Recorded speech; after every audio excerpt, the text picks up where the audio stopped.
వినాయక చవితి ఉత్సవాల కోసం గాజువాకలో ఇదిగో కోటి లింగ సహిత మహాగణపతి సిద్ధమవుతున్నారు.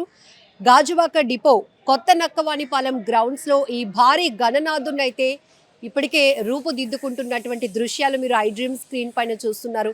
లంబోదర చారిటబుల్ ట్రస్ట్ ఆధ్వర్యంలో లాస్ట్ ఇయర్ మహా బెల్లం వినాయకుడిని ప్రతిష్ఠించి ఒక రకంగా చెప్పాలంటే తెలుగు రాష్ట్రాల్లోని చాలా పాపులర్ అయినటువంటి పరిస్థితి. ఎక్కడెక్కడి నుంచో వివిధ ప్రాంతాల నుంచి కూడా బెల్లం వినాయకుడిని దర్శించుకోవటానికి క్యూ కట్టినటువంటి జనం ఇప్పుడు ఈసారి కూడా కోటి లింగాలతో ఏర్పాటు చేస్తున్న కోటి లింగ సహిత మహాగణపతిని రూపుదిద్దుకునేందుకు ఇక్కడైతే కళాకారులు ఇప్పటికే ఏర్పాట్లలో నిమగ్నమై ఉన్నారు.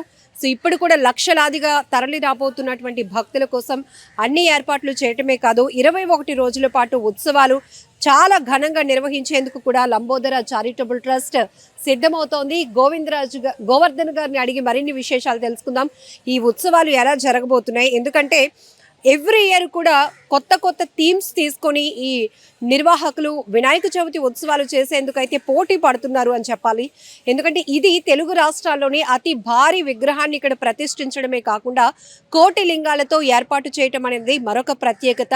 అంతేకాదు ఇక్కడ మనకి నంది విగ్రహాన్ని కూడా అంటే ఇది కూడా శివలింగాలతోనే తయారు చేస్తున్నారండి.